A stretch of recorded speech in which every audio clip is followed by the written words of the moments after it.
welcome to Todd's Pod this week. It's going to be a short one. Of course, as you can see, I'm not in my studio. I'm actually in one of the new meeting rooms that we're setting up.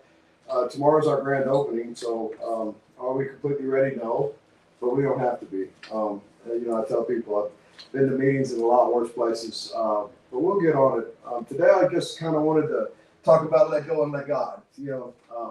I wouldn't be where I am today if I hadn't learned that little concept of let God have what God has, let it be His will and not mine. It brings to mind, I was in the big meeting room earlier this morning and I was saying my prayers, and it literally brought me to tears, the fact that God has done so much for A Recovery Place and Opportunity Recovery Group, that it's hard to imagine the way I feel inside about it. I'm just totally ecstatic of the fact that I can be a vessel for God's work, and so can everybody in ARP, everybody Opportunity Recovery Group, everybody can be. You just got to let go and let God. It's funny because if I hadn't gotten into recovery, of course, none of this would have happened for me. And as far as Opportunity Recovery Group goes, if it wasn't for encouragement from my sister Tanya, none of this would be happening. So I'm just humbled at the fact that, when we let go and let God, it's amazing the people that He puts in our lives that will influence, every day from now on. It's an amazing feeling to know that all that support is out there. So many people have supported me in my journey, in my walk, and for the last 7.5 years. There's just, I can't imagine if I had to name everybody, it'd be impossible. So everybody out there that you've had anything to do with my story, I do appreciate you being a part of that.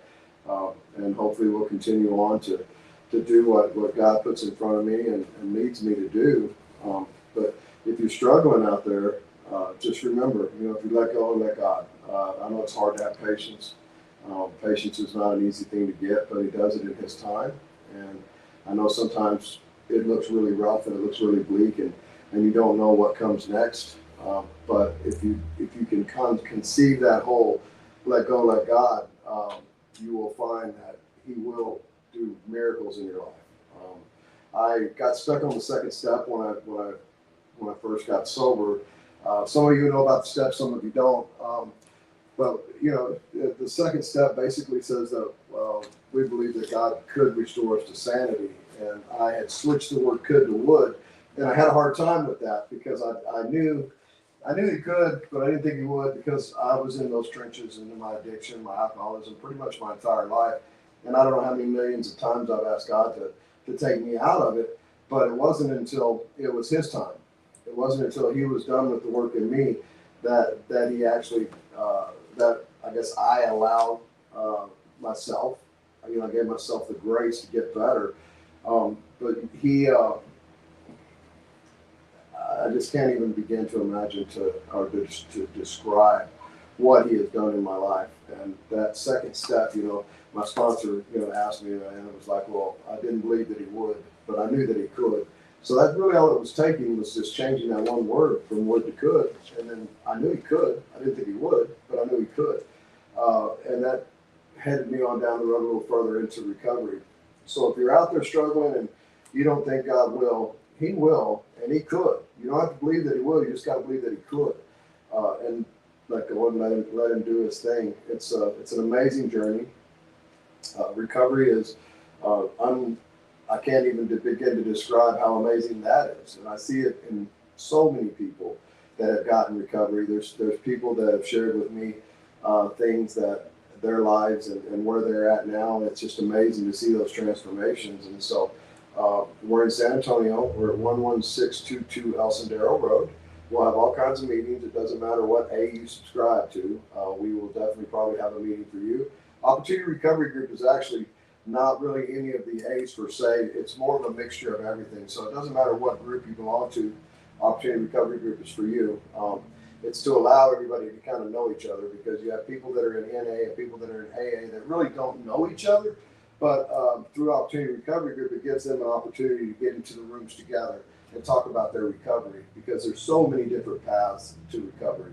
And my goal is to expose the fact that there are so many different paths to recovery, and everybody has their own path. They just have to find it. So as you're walking your walk, You don't have to say, I have to do it this way or I have to do it that way. That's not the case. You have to do it your way. And whatever your way is, whatever works for you is great. I'm 100% behind you. I will help support you as best that I can on your walk. And so should everybody else. If anybody ever tells you, hey, you have to be exactly like this, it's impossible because that's just unobtainable. You have to find your own path. If you think about humans as a whole, never in the entirety of our world, and there's been billions and billions and billions of people that have come and gone on this earth, never have any of those two people had the same path. They've always been different. Maybe similar, we walk a similar path as many people, but never the exact same. So if you can conceptualize just how many people that is and how many different paths it is, that's further proof that you will have your own path. It will be similar, but it will be yours. So just let God, and I'm going to go ahead and cut it off here and say, you guys have a great week. I know it was short, but next week I'll be back with my regular podcast, and I'm going to be in my new studio, so be sure to tune in and check it out. Y'all have a great week. Bye-bye.